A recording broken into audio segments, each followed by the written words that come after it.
প্রিয় দর্শক, আসসালামু আলাইকুম। সবাই কেমন আছেন? আশা করি অনেক অনেক ভালো আছেন। তো আজকে আপনাদেরকে একটি নতুন আমের জাতের সাথে পরিচয় করিয়ে দেব এবং কিছু আম গাছ দেখাবো, সেগুলোতে কীরকম আম হয়েছে মোটামুটি খাটুনির কারণে। তো আজকের ভিডিওতে সেই সব জিনিস নিয়ে আলোচনা করব এবং আপনার আম বাগান কিভাবে পোকামাকড় থেকে হেফাজত রাখবেন সেই বিষয়ে কথা হবে। তো আশা করি আজকের ভিডিওটি আপনাদের কাছে অনেক অনেক ভালো লাগবে, তাই ফুল ভিডিওটি দেখবেন এবং আমাদের তথ্যগুলো আপনাদের কাছে কেমন লাগবে অবশ্যই কমেন্টে বলবেন।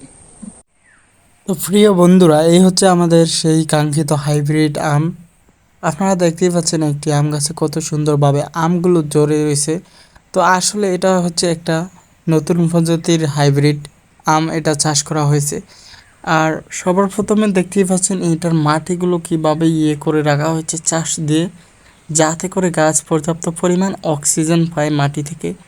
তো মাটি থেকেও একটা অক্সিজেন রয়েছে, যেটার কারণে শিকড়গুলো খুব দ্রুত ছড়িয়ে যায় এবং গাছটা বড় হয়ে যায়। তো আজকের ভিডিওতে আমি কথা বলতে চাই আপনাদের সাথে, আপনারা কোন হাইব্রিড আমটা লাগালে আপনাদের আম চাষটা খুবই সফলভাবে হবে। তো আপনারা বাজারে এরকম অনেক হাইব্রিড আছে, যেমন থাই, বারোমাসি। তো বারোমাসি আমরাই বেশি লাগানোর চেষ্টা করবেন।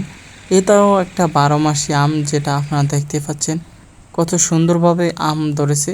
আর এই আম গাছগুলো রোপণ করা হয়েছে প্রায় 1 বছর আগে, মনে হয়, আমার সঠিক মনে নেই। তো 1 বছর আগে এই আম গাছগুলো রোপণ করা হয়েছে।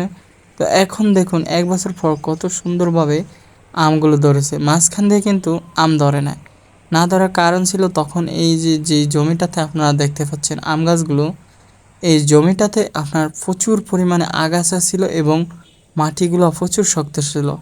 আর এখন দেখতে পাচ্ছেন মাটিগুলো এমনভাবে নরম করা হয়েছে চাষ দিয়ে, এবং সেই মাটিতে আপনার সুপারির চারা রোপণ করা হয়েছে, সেখান থেকে চারাগুলো আবার সংরক্ষণ করতে পারবে। তো আপনারা এক ডিলে দুই পাখি শিকারের মতো আম বাগানে আপনারা চাইলে সুপারির চারা রোপণ করতে পারবেন। এই যে দেখতে পাচ্ছেন কতগুলো সুপারির চারা নিচে।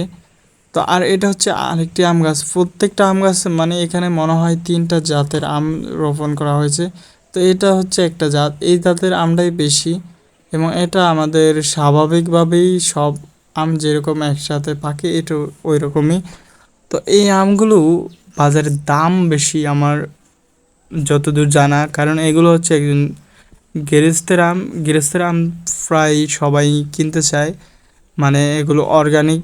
আর যেগুলো আপনার হাইব্রিড, এটাও হাইব্রিড, কিন্তু যেগুলো খামারে চাষ করা হয় তারা তো বিভিন্ন ধরনের মেডিসিন ব্যবহার করে, সেই জন্য সেই আমগুলো মানুষে কিনতে চায় না। তো দেখতেই পাচ্ছেন এই যে পুরা বাগানটাতে আপনার আমই রোপণ করা হয়েছে বেশিরভাগ।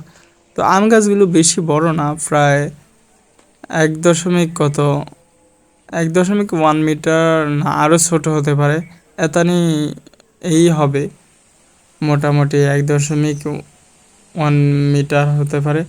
তো এই যে দেখতে পাচ্ছেন এটা হচ্ছে আরেকটা জাত, এই জাতটার নাম আমার সঠিক জানা নেই। তো এই জাতটা আমটাও দেখতে পাচ্ছেন কত সুন্দরভাবে ধরেছে। এগুলো সব আম গাছ কিন্তু একসাথে রোপণ করা হয়েছে। কিছু গাছ মাটির পর্যায়ক্রমে আগে পরে বড় হয়েছে।